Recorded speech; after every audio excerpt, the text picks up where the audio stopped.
짧게 정리하면 이렇다. 먼저 세상에 있는 정보의 99%는 있어도 그만, 없어도 그만이다. 나에게 필요한 정보는 단 1%에 불과하다. 가려낸 1%의 정보가 지식이 된다.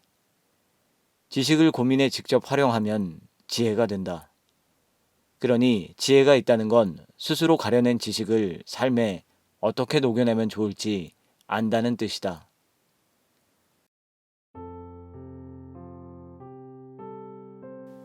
안녕하세요. 하루승입니다.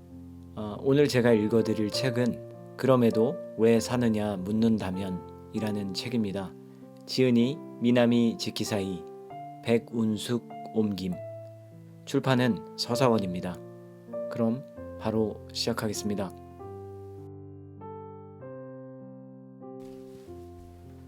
불교에서는 인생을 괴롭고 고통스럽고 슬픈 것이라 단언한다.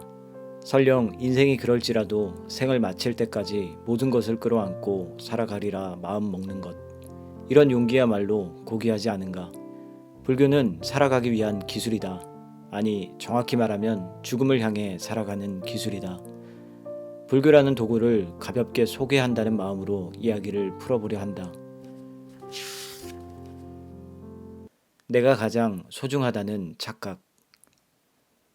마음속 고민을 털어놓기 위해 저를 찾는 분들과 이야기를 나누다 보면 꽤 많은 사람이 같은 착각을 하고 있음을 알 수 있다. 나라는 굳건한 존재가 있고 그런 나를 소중히 여겨야 한다는 생각. 나의 삶은 무엇보다 소중하니까 최선을 다해 살아야 한다는 착각에 사로잡혀 있다. 내 마음 같지 않은 하루하루와 인간관계에 발을 동동 구르고 조금이라도 더 나아지려고 안간힘을 쓴다. 이런 사람이 생각보다 많다. 나는 틀림없이 여기에 있는데 뭐가 착각이라는 거지? 나를 소중히 여기지 않으면 대체 무엇을 소중히 하란 거지? 이렇게 고개를 갸웃거리는 사람도 있을 거다. 그런데 나란 어떤 존재인지 생각해 본 적 있는가? 몸이 나일까 생각해 보면 그렇지 않다. 우리 몸을 이루는 수많은 세포는 3개월이 지나면 모두 새로운 세포로 교체된다. 새로운 세포로 바뀐 몸은 남이나 마찬가지다. 그렇다면 마음이 나일까? 이 말에도 선뜻 고개를 끄덕일 수 없다. 어제의 마음과 오늘의 마음이 같다고 어떻게 확신하는가? 답하기 쉽지 않다. 어제의 나와 오늘의 내가 같은 존재라는 근거는 두 가지다. 바로 나의 기억과 다른 이의 인정이다. 어느 날 아침에 눈을 떴는데 지금껏 살아온 모든 기억이 호련히 사라졌다고 상상해보자. 잠들기 전까지의 나는 더는 세상에 없다. 또 어느 날 문득 주변 사람들이 나를 A라는 다른 인물로 대한다면 어떨까? A로 살아가거나 평정심을 잃고 괴로워하거나 어쩌면 스스로 세상을 등지게 될지도 모른다. 거친 비유를 들었지만 나라는 존재는 그만큼 흔들리기 쉽다. 나는 나라는 기억에 집합체이면서 다른 이가 나임을 인정해 줄 때야 비로소 세상에 존재한다. 둘 중 하나라도 없으면 내가 나라는 근거는 사라지고 나는 속절없이 무너져 내릴 것이다. 평소 나라고 일컬어지는 건 그저 기억과 타인과의 관계로 쌓아 올린 허상에 불과하다. 언제든 흔들릴 수 있는 토대 위에 있는 불안정한 나를 가장 소중히 여겨도 괜찮은 걸까? 그렇지만 저는 누가 봐도 저인데요. 하고 말하는 이에게 당신이 누구인지 되물으면 이름과 성별, 나이, 성격, 직업, 가족, 주소를 술술 울른다. 하지만 이런 건 어디까지나 지금의 나를 이루는 속성일 뿐이다. 이런 속성을 모두 걷어내면 무엇이 남을까? 생각해보면 사람이라는 존재는 태어날 때부터 남이 쥐어준 옷을 걸치고 있는 셈이다. 언제 어디에서 태어날지 성별도 외모도 스스로 선택하지 못한다. 이름도 부모가 붙여주지 않던가. 나에게 이름을 지어준 부모조차 어쩌다 보니 부모라는 존재가 되었을 따름이다. 이 세상에 스스로 태어나고 싶어서 태어난 사람은 없다. 온전히 자신의 의지로 태어났다면 태어나는 시간과 장소, 부모를 원하는 대로 골라서 자기가 바라는 모습이 되었을 거다. 그러나 지금의 자신이 바랐던 모습이라고 완벽하다고 자신 있게 말할 수 있는 사람이 과연 있기는 할까? 우리는 이 세상에 뜻하지 않게 태어나 타인에 의해 남들과는 다른 나로 규정되어 살아간다. 그런 나로 살아가자면 사람들에게 인정받고 칭찬받아야 할 것만 같다. 처음부터 내가 아닌 남이 골라준 옷을 입고 있으니 잘 어울린다든가 보기 좋다든가 하는 칭찬을 들어야만 마음이 놓이고 옷 입을 맛이 난다. 그래서 많은 사람이 나를 나답게 만들어주는 다른 사람에게 인정받고 싶은 욕구를 느낀다. 세상이 빚어낸 나를 유연하게 받아들이고 삶의 괴로움 앞에서 애써 저항하기보다는 괴로움을 기꺼이 수용하며 그저 흘러가도록 놓아두기. 내가 이 책에서 이야기하려는 건 이런 삶의 지혜다. 삶에서 의미를 찾으려 애쓸 것 없다. 나는 무엇인가? 어릴 적부터 이 물음이 마음속을 떠난 적 없다고 말하면 어지간히 따분한 사람이라 여길지도 모르겠다. 나는 왜 이렇게 나라는 존재가 궁금했을까? 어려서부터 심한 천식으로 입원과 퇴원을 반복했던 경험 덕분일 것이다. 천식으로 심한 발작이 찾아오면 숨이 멎을 것만 같아 눈앞이 캄캄했다. 그럴 때마다 어린 마음에 이제 죽는구나 하고 얼마나 무서웠던지, 내가 잘못될지도 모른다는 두려움과 금방이라도 죽을 것만 같은 몸의 감각. 지금도 어릴 적 기억이 또렷하다. 자의식이 여물지 못한 3살 적부터 천식으로 인해 곧 숨이 넘어갈 것만 같은 경험을 수도 없이 한 나에게는 삶보다 죽음이 훨씬 현실에 가까웠던 셈이다.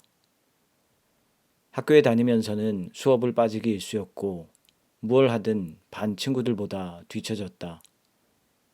그러다 보니 자연스레 친구들과 멀어졌고 어느새 나는 친구들과 선생님을 무기력하게 바라만 보는 아이가 되어 있었다. 이런 나에게 이게 바로 나야. 이게 바로 산다는 거구나. 같은 나와 내 삶에 대한 확신이 있을 리 없었다. 왜 살아야 하지? 나는 대체 뭘까? 어릴 적 나에겐 이 물음에 대한 답이 꽤 간절했다. 이런 어린 시절의 어느 날 삶에 대해 큰 불안을 품게 된 날이 있었다. 초등학교 저학년 때에 일주일에 한 번 병원 진찰을 받았는데 진찰을 하루 미룬 날 저녁의 일이었다. 학교에서 집에 돌아와 내일은 병원 가는 날이네 하고 생각하다가, 그런데 엄마는 왜 매번 나를 병원에 데려가는 걸까 문득 궁금해졌다. 만일 엄마는 귀찮으니까 이제 병원에는 같이 안 갈 거야 라고 한다면, 나 혼자서는 병원에 못 갈 텐데 어쩌지? 이런 마음에 걱정스러웠다. 그리고 문득 이런 생각이 들었다. 그런데 엄마는 어째서 나의 엄마일까? 엄마는 더는 나의 엄마이기를 원하지 않으면 어떡하지? 생각은 꼬리에 꼬리를 물고 이어졌다. 사실 세상은 그저 주어진 대로 돌아갈 뿐이고 하루하루가 평화롭고 무심하게 흐르는 건 이 사실을 깨닫는 사람이 없어서가 아닐까. 이렇게 생각하자 말도 못할 두려움이 밀려왔다. 지금껏 발붙이고 살아온 세상이 낯설게 보였다. 이날 느낀 두려움이 삶에 대한 뿌리 깊은 불안이 되어 마음에 자리 잡았다.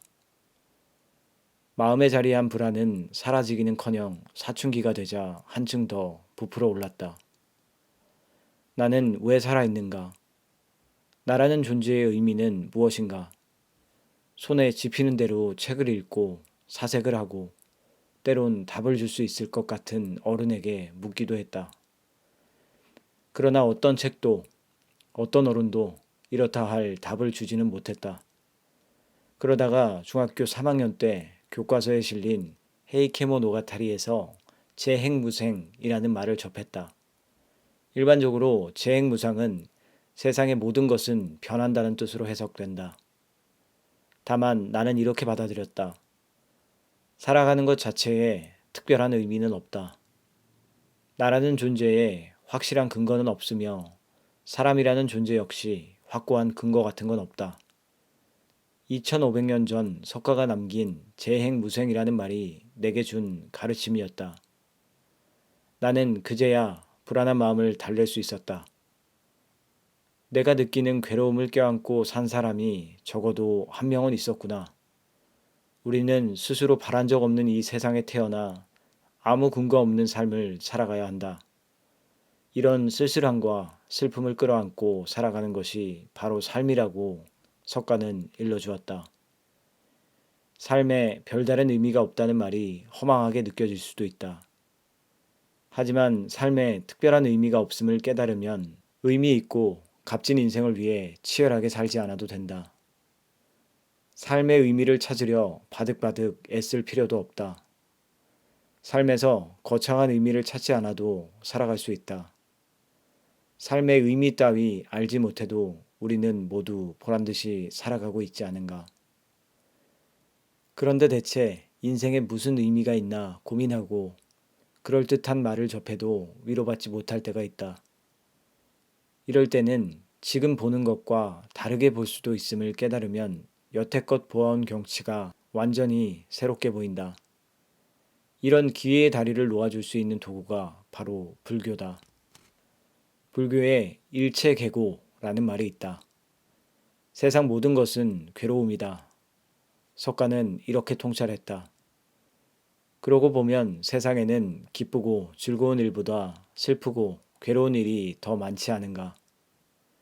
인생이 괴로운 것도 삶이 편치만은 않은 것도 당연하다. 그렇게 삐딱하게 보지 말고 하하호호 살면 안 되느냐고 되물을지도 모르겠다. 그러나 때로는 삶의 기쁨보다 괴로움이 더 많다는 관점으로 세상을 바라볼 때 다시 일어설 힘을 얻기도 한다. 인생이란 게 참 힘겹네. 나는 원래 나약한 존재인가 봐. 어렴풋이 이런 생각을 하는 사람도 있다. 노력하면 꿈은 이루어진다는 말에 도저히 공감할 수 없고 아무리 발버둥 쳐도 나아지지 않는 현실에 지칠 대로 지친 사람도 있다. 이런 괴로움을 붙들고 있다가 불교를 접하고 우연히 태어난 이 몸뚱이가 빌린 것에 지나지 않음을 깨달으면 비로소 고개를 끄덕인다. 나를 잠시 빌린 몸으로 받아들이자. 그런 다음 마음을 차분히 가라앉히고 괜찮다고 다독이며 생의 마지막까지 살아보면 어떨까? 죽고 사는 문제 말고 중요한 일은 없다. A 회의사에서 3년간 수행을 한 뒤 절에 남아 수도승을 지도하면서 절의 행정일을 맡게 되었다.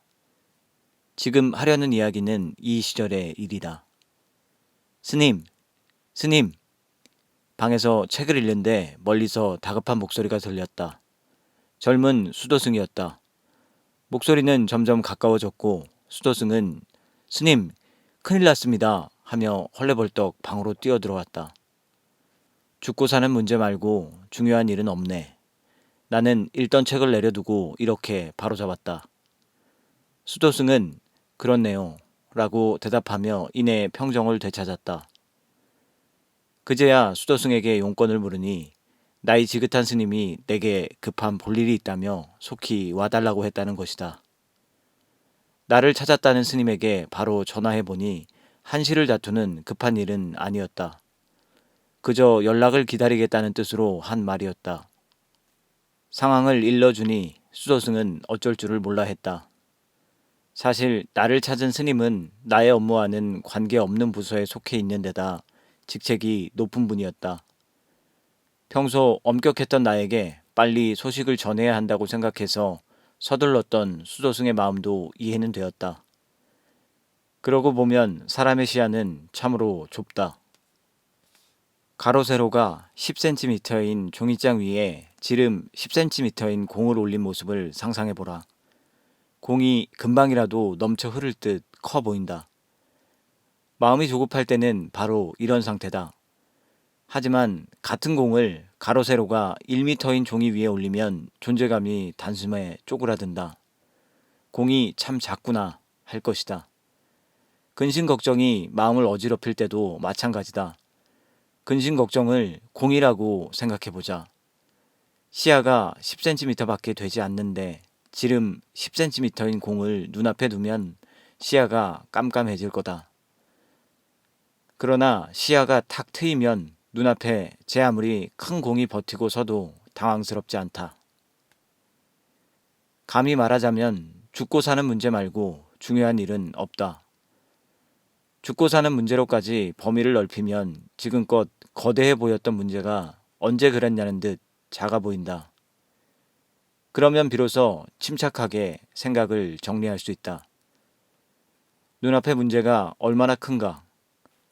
혼자서는 버거울까? 아니면 거뜬히 다룰 수 있을까? 남의 도움이 필요할까? 아니면 그저 흘러가게 놔두면 될까? 차분히 살피면 답이 보인다.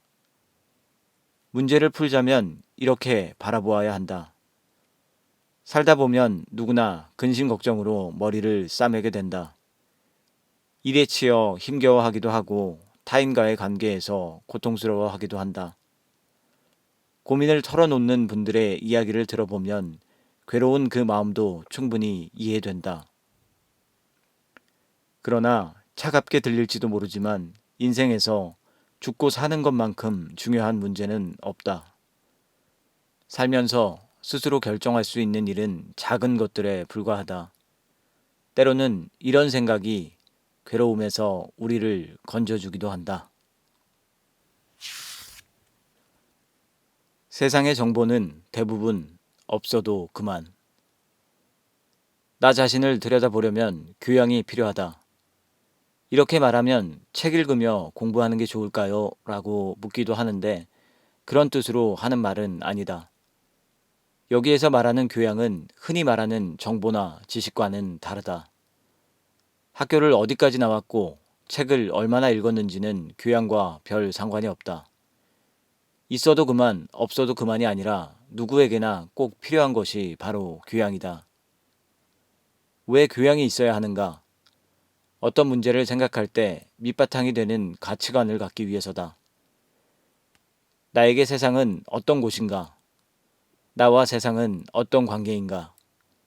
가치관이 서야만 세상을 깊이 들여다볼 수 있다. 그러자면 나에게 필요한 정보를 찾아서 교양을 길러야 한다. 이때 오해하면 안 되는 것이 있다.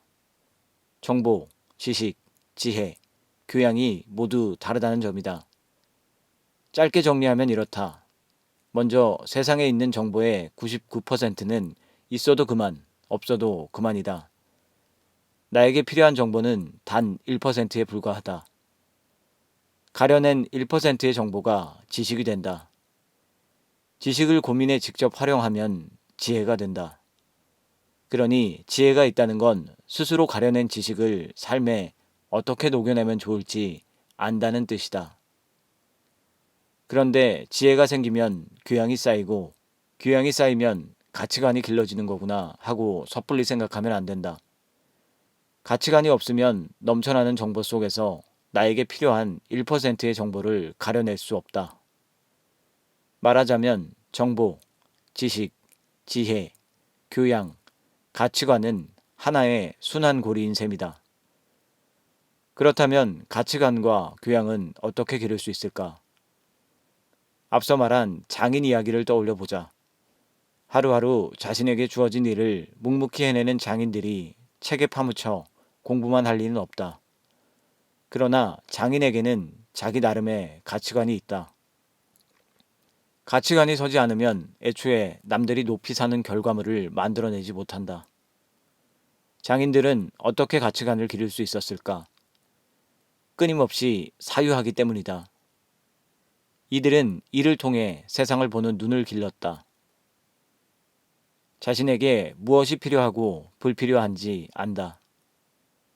실수를 거듭하고 시행착오를 거치면서 깊이 몰두했고 필요한 정보를 찾아 지식을 쌓았으며 몸소 실천하는 과정에서 지혜가 움터 교양과 가치관이 자라난 것이다.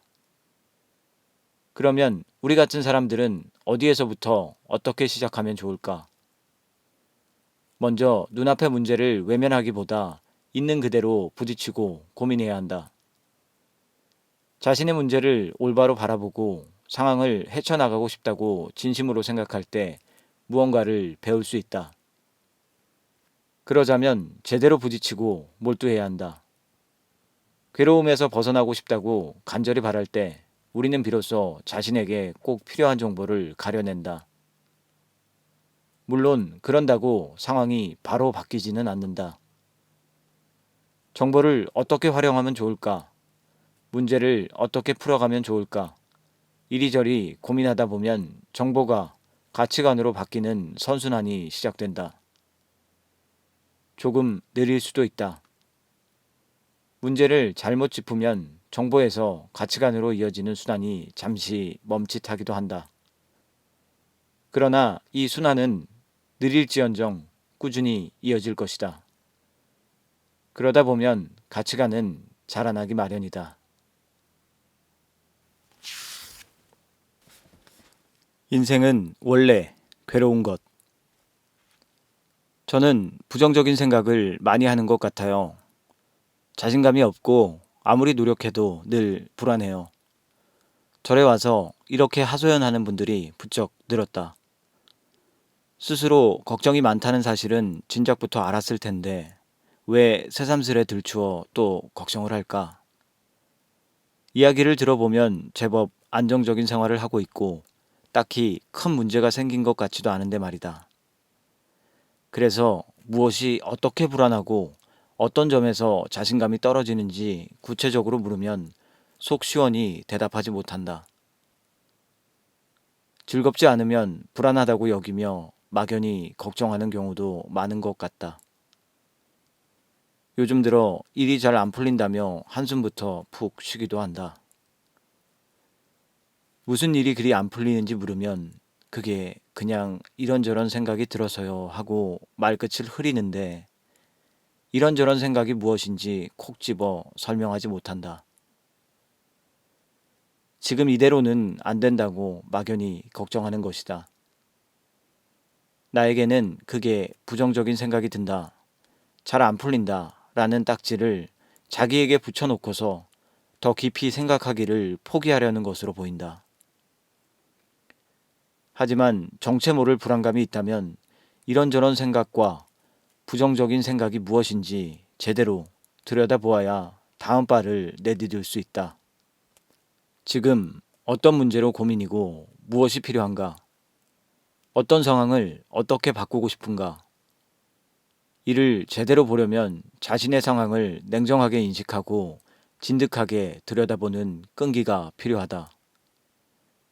세상살이 노하우를 일러주는 책과 정보는 이미 차고 넘친다. 그러나 인생은 생각보다 복잡하다. 놓인 환경과 조건이 저마다 달라서 그렇다. 스스로 고민하려는 노력 없이 남들이 보기 좋게 포장해 놓은 노하우를 내 삶에 꽤 맞추려 해도 꼭 맞아떨어지지 않는 건 이런 이유에서다. 효과는 바로 보고 싶고 몸은 편하기를 바라면 어디 잘 되겠는가. 안타깝지만 몇십 년 동안 내 안에서 몸집을 불린 괴로움이 하루아침에 싹 가시는 기적은 일어나지 않는다. 참선을 딱 한 번 해보고서 나도 이제 도를 깨우쳤구나 하지 않듯이 말이다. 소소한 수행이 작은 결과로 이어진다. 그러니 당장 문제가 풀리기를 바라면 그 그릇에 맞는 결과밖에 얻지 못하는 것이 당연하다. 상황을 어떻게든 바꾸고 싶다면 이렇게 하면 어떨까? 저렇게 하면 좀 나을까? 하고 조금씩 고쳐나가는 수밖에 없다. 귀찮더라도 정성을 들일 가치는 충분하다. 물론 정성을 들인다고 반드시 문제가 해결되지 않는다. 무언가를 꾸준히 하면 스트레스도 쌓이기 마련이다. 하지만 계속해서 해 나가다 보면 언젠가 괴로움을 털어버리고 마음을 추스르는 때가, 내가 해야 하는 일이 무엇인지 깨닫는 때가 온다. 어차피 스트레스를 받을 거라면 시간과 정성을 들이는 게 나을까? 눈앞의 문제와 감정에 휘둘리는 게 나을까? 어느 쪽을 고를지는 온전히 나의 몫이다. 욕심을 비우고 할 수 있는 건 다 했다고 스스로 고개를 끄덕일 수 있으면 충분하다. 인생은 원래 괴로운 것. 저는 부정적인 생각을 많이 하는 것 같아요. 자신감이 없고 아무리 노력해도 늘 불안해요. 절에 와서 이렇게 하소연하는 분들이 부쩍 늘었다. 스스로 걱정이 많다는 사실은 진작부터 알았을 텐데 왜 새삼스레 들추어 또 걱정을 할까? 이야기를 들어보면 제법 안정적인 생활을 하고 있고 딱히 큰 문제가 생긴 것 같지도 않은데 말이다. 그래서 무엇이 어떻게 불안하고 어떤 점에서 자신감이 떨어지는지 구체적으로 물으면 속 시원히 대답하지 못한다. 즐겁지 않으면 불안하다고 여기며 막연히 걱정하는 경우도 많은 것 같다. 요즘 들어 일이 잘 안 풀린다며 한숨부터 푹 쉬기도 한다. 무슨 일이 그리 안 풀리는지 물으면 그게 그냥 이런저런 생각이 들어서요 하고 말끝을 흐리는데 이런저런 생각이 무엇인지 콕 집어 설명하지 못한다. 지금 이대로는 안 된다고 막연히 걱정하는 것이다.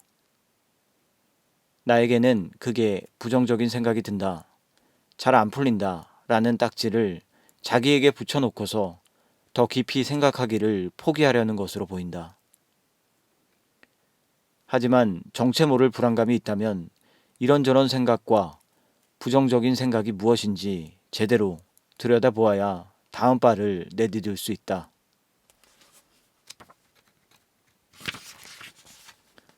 지금 어떤 문제로 고민이고 무엇이 필요한가? 어떤 상황을 어떻게 바꾸고 싶은가? 이를 제대로 보려면 자신의 상황을 냉정하게 인식하고 진득하게 들여다보는 끈기가 필요하다. 세상살이 노하우를 일러주는 책과 정보는 이미 차고 넘친다. 그러나 인생은 생각보다 복잡하다. 놓인 환경과 조건이 저마다 달라서 그렇다. 스스로 고민하려는 노력 없이 남들이 보기 좋게 포장해 놓은 노하우를 내 삶에 꽤 맞추려 해도 꼭 맞아떨어지지 않는 건 이런 이유에서다. 효과는 바로 보고 싶고 몸은 편하기를 바라면 어디 잘 되겠는가. 안타깝지만 몇십 년 동안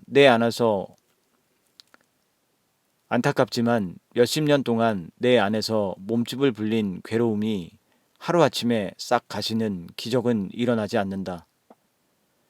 참선을 딱 한 번 해보고서 나도 이제 도를 깨우쳤구나 하지 않듯이 말이다.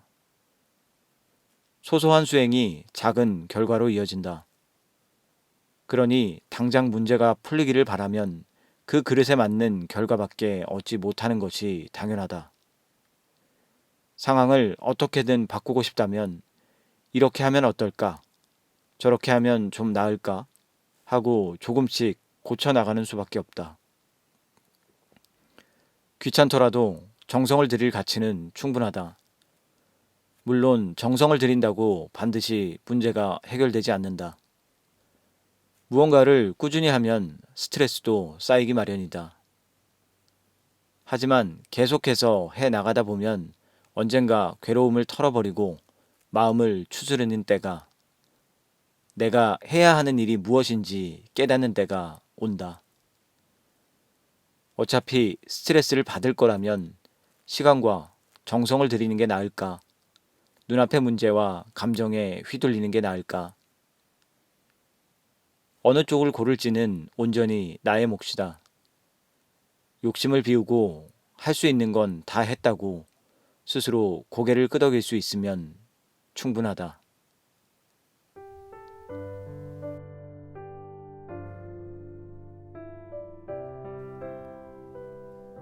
영상 끝까지 시청해 주셔서 대단히 감사합니다. 오늘 제가 읽어드린 책은 그럼에도 왜 사느냐 묻는다면 이라는 책이었습니다. 오늘 책의 내용이 도움이 되셨다면 꼭 구독과 좋아요, 알림 설정까지 부탁드리고요. 그럼 저는 다음에 더 좋은 책의 내용으로 다시 찾아오겠습니다. 감사합니다.